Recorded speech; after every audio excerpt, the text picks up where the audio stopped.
तो क्या भारत का म्यूचुअल फंड बाजार अब पूरी तरह से हाईटेक हो जाएगा? क्या जियो और ब्लैकरॉक की नई जोड़ी निवेश की दुनिया में तहलका मचाने वाली है? ये कहानी है दो दिग्गज कंपनियों की साझेदारी यानी पार्टनरशिप की। जियो फाइनेंशियल सर्विसेज भारत की तेजी से उभरती फाइनेंशियल कंपनी जो रिलायंस ग्रुप की एक कंपनी है, और दूसरी ओर है ब्लैकरॉक, अमेरिका की एक दिग्गज एसेट मैनेजमेंट कंपनी जिसका कुल एसेट अंडर मैनेजमेंट यानी AUM $10 ट्रिलियन से ज्यादा है। इन दोनों ने मिलकर जियो ब्लैकरॉक एसेट मैनेजमेंट नाम की एक नई कंपनी बनाई है जिसमें दोनों की 50-50% की हिस्सेदारी है यानी 50-50 पार्टनरशिप 9 जून 2025 पे आई है। इस दिन जियो ब्लैकरॉक ने अपनी लीडरशिप टीम का ऐलान किया और अपनी नई वेबसाइट भी लॉन्च कर दी है। अब इस वेबसाइट के जरिए कंपनी ने पब्लिक को अर्ली एक्सेस का ऑफर दिया है, यानी जो लोग पहले से रजिस्टर करेंगे उन्हें निवेश की मूल बातें समझने का मौका, कंपनी के डिजिटल प्लेटफॉर्म का शुरुआती अनुभव, आने वाले इन्वेस्टमेंट प्रोडक्ट्स की झलक और बाद में निवेश करने की सुविधा भी मिलेगी। ये पूरी तरह से digital first asset management platform होगा जिससे हर व्यक्ति अपने फोन से ही निवेश कर पाएगा। सिड स्वामीनाथन को जियो ब्लैकरॉक एसेट मैनेजमेंट का CEO और मैनेजिंग डायरेक्टर बनाया गया है। अब सिड स्वामीनाथन के पास एसेट मैनेजमेंट इंडस्ट्री का 20 साल से ज्यादा का अनुभव है। इनके पास पहले ब्लैकरॉक में $1.25 ट्रिलियन के इंटरनेशनल इंडेक्स इक्विटी पोर्टफोलियो की जिम्मेदारी थी।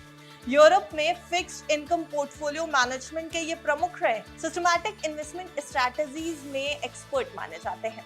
अब ये भारत में म्यूचुअल फंड और इन्वेस्टमेंट मार्केट में एक क्रांति लाने जा रहे हैं। जियो ब्लैकरॉक को सेबी से म्यूचुअल फंड बिजनेस शुरू करने की मंजूरी भी मिल चुकी है, यानी अब कंपनी भारत में ऑफिशियली इन्वेस्टमेंट मैनेजमेंट का काम कर सकती है। ये एक अहम कदम है क्योंकि सेबी की मंजूरी के बिना कोई भी संस्था म्यूचुअल फंड स्कीम लॉन्च नहीं कर सकती। अब सवाल इस बात का है, जियो ब्लैकरॉक को आने से आखिर निवेशकों का क्या फायदा होगा? देखिए, निवेशकों को डेटा आधारित निवेश का मौका मिलेगा। ब्लैकरॉक की अलादीन टेक्नोलॉजी से स्मार्ट डिसीजन लेने में आसानी होगी, कम खर्चे में बेहतर रिटर्न मिलेगा। जियो के डिजिटल मॉडल से एक्सपेंस रेशियो कम हो जाएगा। छोटे निवेशकों के लिए ये एक बड़ा मौका होगा। ब्लैकरॉक की रिसर्च और डेटा संचालित इन्वेस्टमेंट स्ट्रैटेजीज जैसे passive fund, ETF, index fund, smart beta funds की पहुंच भारत के छोटे निवेशकों तक पहुंचेगी। एजुकेशन और गाइडेंस, जियो ब्लैकरॉक अपने डिजिटल प्लेटफॉर्म के जरिए निवेशकों को निवेश से जुड़ी जानकारी और एजुकेशन भी देगा जिससे लोग सही फैसले ले सके। अब इस ऐलान के बाद जियो फाइनेंशियल्स का स्टॉक भी उछल पड़ा है। 9 जून को जियो फाइनेंशियल के शेयर पर अगर आप नजर डालेंगे तो ये 4% की मजबूती के साथ 305 रुपए के पार बंद हुआ। बीते एक महीने में शेयर ने 23% रिटर्न दिया है और 6 महीने में ये शेयर 9% गिर गया है। अब बाजार को उम्मीद है कि जियो ब्लैकरॉक के म्यूचुअल फंड्स आने से कंपनी की आय और मुनाफे में बढ़ोतरी देखने को मिल सकती है।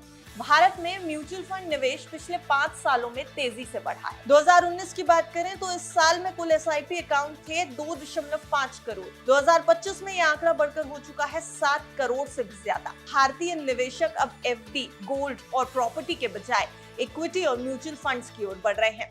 ऐसे में जियो ब्लैकरॉक जैसी कंपनी के लिए बाजार में काफी संभावनाएं नजर आ रही हैं। वहीं जियो फाइनेंशियल सर्विसेज के शेयर में आई इस तेजी की बात इस बात का सबूत है कि निवेशकों को इस पहल पर भरोसा है। अगर जियो ब्लैकरॉक एसेट मैनेजमेंट सफल रहा तो भारत की म्यूचुअल फंड इंडस्ट्री हमेशा के लिए बदल जाएगी। वैसे आपको क्या लगता है, क्या ऐसा कुछ होगा? हमें कमेंट सेक्शन में अपनी राय दीजिएगा जरूर। वीडियो अच्छा लगा हो तो वीडियो को लाइक और शेयर जरूर कर दें और देखते रहें